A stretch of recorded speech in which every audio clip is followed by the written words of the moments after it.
Nous passons en moyenne 7 ans de notre existence à rêver.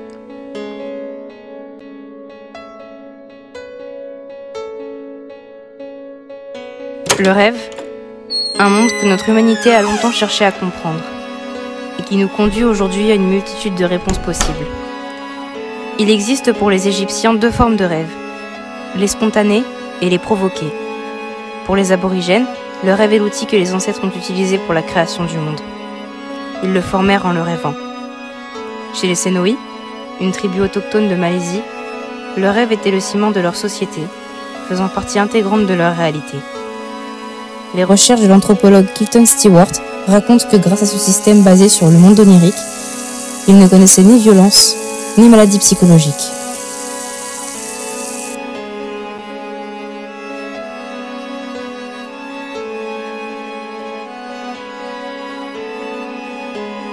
Au cours de la fin du XIXe siècle, le rêve en psychologie analytique est principalement étudié par Freud et son fameux ouvrage « L'interprétation des rêves ». À mes yeux, un peu trop surcoté. L'interprétation de Carl Gustav Jung, psychologue et médecin suisse, résonne un peu mieux dans mes oreilles. Pour lui, le rêve permet un équilibre psychologique. Il le décrit comme naturel et complémentaire avec le développement de la personnalité et de la conscience. Dans le livre Le 6e sommeil, Bernard Werber, l'auteur, me tend à explorer le monde de Morphée au travers de méthodes et expériences. Et mon rêve serait de réellement y parvenir.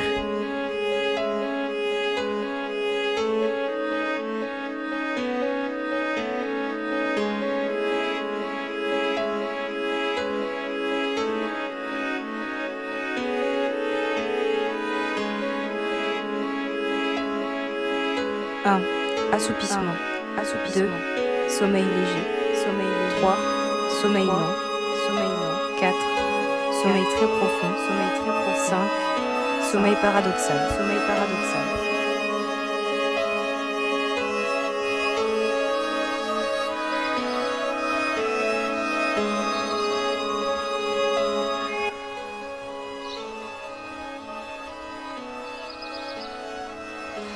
Pourquoi encore ce rêve là? Je comprends pas.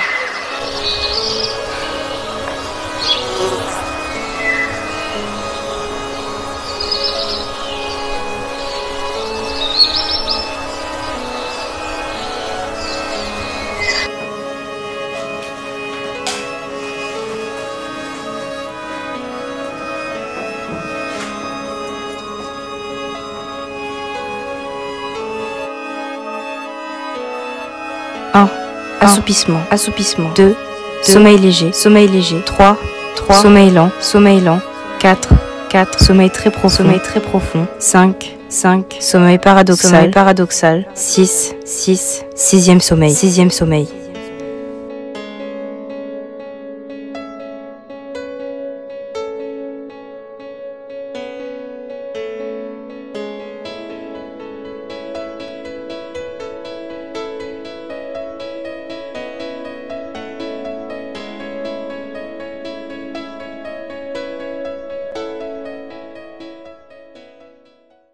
Ah, enfin, te voilà. Wow, tu avais les cheveux bleus et tu m'embrouilles pour une couleur. Mais t'es qui toi? T'es pas censé être là? Zoé, ta progéniture, enchantée. Ça veut rien dire ça, enfin je comprends pas. Tu viens d'où et... Ok, d'accord, tu dois être une de mes inventions, c'est ça? Tiens, c'est toi qui me le donneras dans quelques années. Ah, et aussi je sais que cette carte appartenait à mamie. Bon, écoute-moi.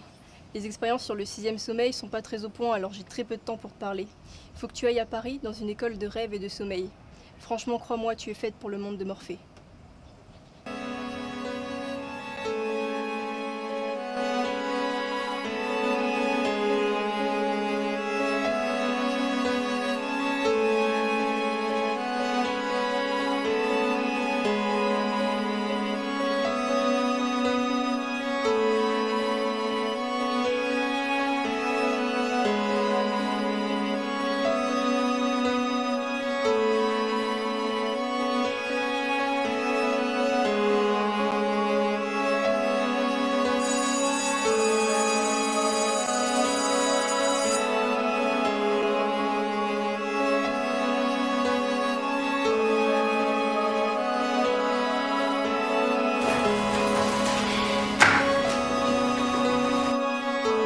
Après ce rêve assez perturbant, j'ai fait des recherches qui se sont avérées vraies.